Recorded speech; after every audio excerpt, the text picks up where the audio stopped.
Hello student, this is Ravindra Dahiya, motivational speaker, educational counsellor. आज की video में आपको बताने वाला हूं मैं सीबीएसई की न्यूली रिलीज्ड ओएमआर सीट के बारे में। Look at the OMR sheet. और ये OMR sheet usual OMR sheet से थोड़ी सी डिफरेंट है, और चूंकि डिफरेंट है इसलिए आपको इसको समझना भी पड़ेगा। मीन्स कि अगर आप एग्जाम में जाने से पहले इसको अच्छी तरह से समझ करके जाते हैं तो फिर आपको वहां पर जाकर के एडिशनली टाइम का बेनिफिट मिलने वाला है। तो क्या नया है इसमें, क्या आपके लिए बेनिफिट्स हो सकते हैं, कहां पर आपको लॉस हो सकता है, वो सब चीजें यहां पर डिस्कस करने वाला हूं इन दिस वीडियो। तो बने रहना आपको एंड तक और समझने की कोशिश करनी है क्या नई इंफॉर्मेशंस हैं इस नोटिफिकेशन के अंदर और इस ओएमआर शीट के अंदर जो आपको बेनिफिट करा सकती हैं अगर आपने अच्छे से समझ लिया तो चलिए समझने की कोशिश करते हैं। एक बार पूरा फॉर्मेट देख लीजिए कि क्या है ये ओएमआर शीट। ये ओएमआर सीट है, इस पर सबसे ऊपर अगर मैं आपको बताऊं तो सबसे ऊपर नॉर्मल जो ये इंफॉर्मेशंस हैं, आपका रोल नंबर है, कैंडिडेट का नाम है और बाकी जो चीज़ें हैं, सेंटर कोड है, सेंटर का नाम, वो सब चीज़ें हैं।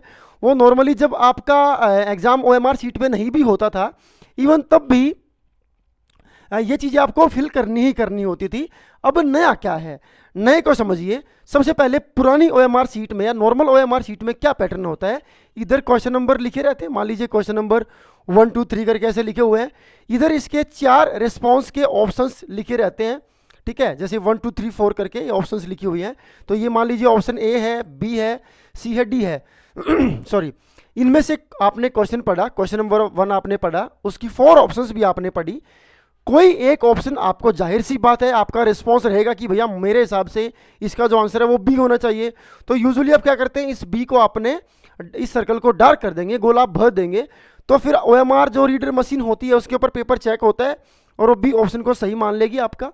उसके हिसाब से आपका इवेल्युएशन होगा, देन आपके सही गलत कितने हैं उसके हिसाब से कैलकुलेशन जो है वो बना दी जाएगी।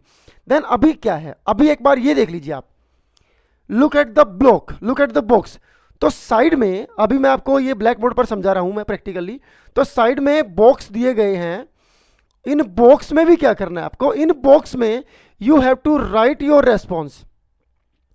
आपको अपना रेस्पॉन्स इस ब्लॉक में लिखना है। मान लीजिए आपने बी ऑप्शन भरा तो आप यहां पर बी लिख कर भी आएंगे। This is the new thing that is given in this OMR paper. तो आपको जो भी आपका आंसर होगा वो आपको लिख कर भी आना है। मान लीजिए इसमें बेनिफिट क्या है, सबसे पहले तो अच्छी खबर, मतलब बेनिफिट क्या है आपका, मीन्स के बेनिफिट ये है, मान लीजिए आपको ए बी सी डी में से आपने बॉक्स भरा, यानी कि आपने जो गोला आपको जो सर्कल करना था उसमें आपने भर दिया ऑप्शन बी। लेटर ऑन आपको रियलाइज हुआ कि भैया बी नहीं, इसका तो डी आंसर होना चाहिए था। अब अगर गोला आपने भर दिया तो आपके पास कोई ऑप्शन ही नहीं था।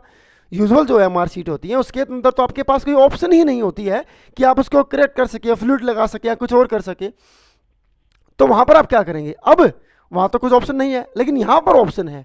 यहां पर आप क्या करेंगे, बी आपने भरा, लेटर ऑन यू रियलाइज के इसका आंसर डी है।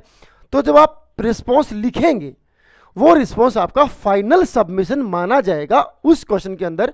तो लिखते हुए इस बात का ध्यान रखें कि लिखते हुए आपने गोला जो भी भरा भर दिया, कोई बात नहीं, बट अब अपना माइंड मेकअप कर लें कि मुझे लिखते हुए वही ऑप्शन लिखना है जो मुझे बाद में भी रियलाइज हुआ। तो मतलब अगर आपको लगता है कि डी है, गोला भले भी का भर दिया लेकिन लिख करके आएंगे डी, तो जब आपका क्वेश्चन चेक होगा तो वहां पर आपको जो मार्क्स मिलेंगे वो इस डी के अकॉर्डिंग मिलेंगे। मतलब कि आपका सही आंसर ये माना जाएगा जो आपने इस बक्से के अंदर, इस बॉक्स के अंदर लिख दिया है अपनी हैंडराइटिंग में, ना कि वो आंसर जो आपने सिर्फ गोला भरा है।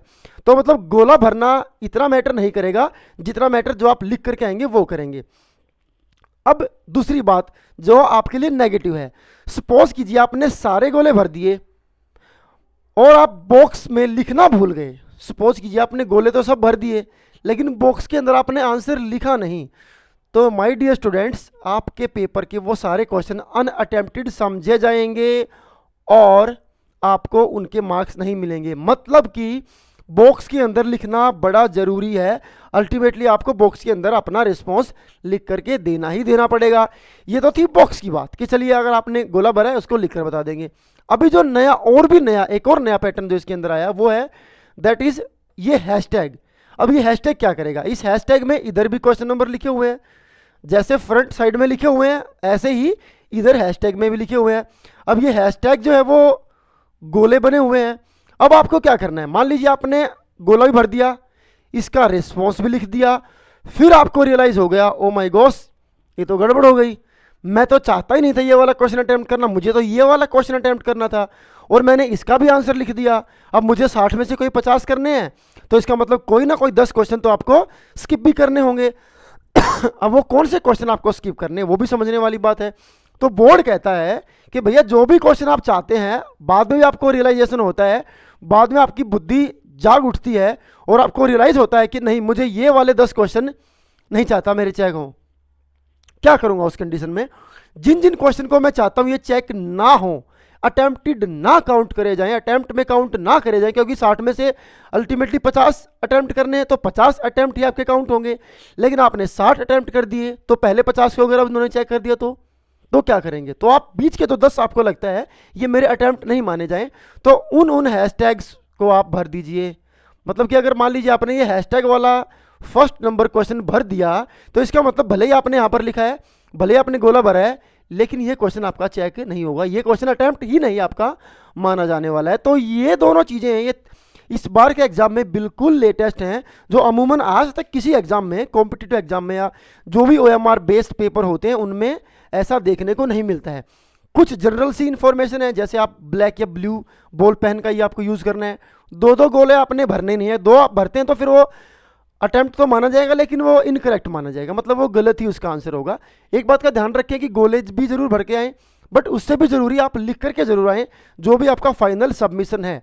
इन दी एंड जब आप पूरा ये काम कर चुके होंगे, पूरा पेपर अटेम्प्ट कर चुके होंगे, लास्ट में इस बॉक्स के अंदर आपको ये जो लाइन ऊपर लिखी हुई है ये एज इट इज लाइन आपको अपनी हैंड राइटिंग में लिखनी है और उसके बाद आपने अपने खुद के सिग्नेचर करने हैं, अपनी हैंडराइटिंग में लिख करके खुद के साइन करने हैं, तभी आपका पेपर जो है वो आपसे लिया जाएगा, तभी आपका पेपर माना जाएगा। अगर आपने ये लाइन नहीं लिखी है या फिर उसके नीचे आपने लाइन लिख करके साइन नहीं किए हैं तो फिर वो आपकी एक फॉर्मेलिटी बच गई। तो अल्टीमेटली सम अप करने से पहले आपको ये चीज़ें भी देख लेनी है कि मैंने प्रॉपरली सब चीज़ें करी हैं। ऊपर की जो फॉर्मेलिटीज़ थी उनको ध्यान से भरें, उसमें डेट है या एग्ज़ाम कोड है या वो सब चीज़ें पेपर पर लिखी रहती हैं, डेट वेट सब इतनी मैटर नहीं करती, रोल नंबर बड़ा मैटर करता है। तो रोल नंबर को आप ध्यान से जो है वो भरें, क्योंकि वहाँ पर अगर गलतियाँ होती है तो उसका कोई सोल्यूशन फिर नहीं है, तो उसको आप ध्यान से करें। उसके बाद ये चीज़ें मैंने आपको बताई कि कैसे ABCD की ऑप्शन आपके पास रहेगी, उसके बाद अपना रिस्पॉन्स लिख करके भी आपको आना है। देन उसके बाद लिख भी दिया, गोला भी भर दिया, फिर भी आप चाहते हैं कि ये अटेम्प्ट मेरा काउंट ना हो, तो आपके पास हैशटैग करके एक और गोला दिया गया है उस पर्टिकुलर क्वेश्चन नंबर का, वहां उसको आप सर्कल कर दें, डार्क कर दें उसको, उस सर्कल को, तो आपका क्वेश्चन अटेम्प्ट में काउंट नहीं होगा। तो ये सारी चीजें CBSE ने इस बार नहीं डाल दी है, सो दैट आपका पेपर आपको उसमें तकलीफ ना हो, थोड़ी सी आसानी हो। उससे अगली चीज, स्टिल अगर आपने अभी तक चैनल को सब्सक्राइब नहीं किया तो कर लें, क्योंकि यहाँ पर आपको ना बहुत सारी इंपॉर्टेंट चीजें मिलती हैं हमारे चैनल पर, हमारे चैनल के थ्रू। बेल आइकन को भी दबा लें अगर आपने अभी तक नहीं दबाई है तो, so that latest information click करते ही आपके मोबाइल स्क्रीन पर आपको दिखाई दे सके।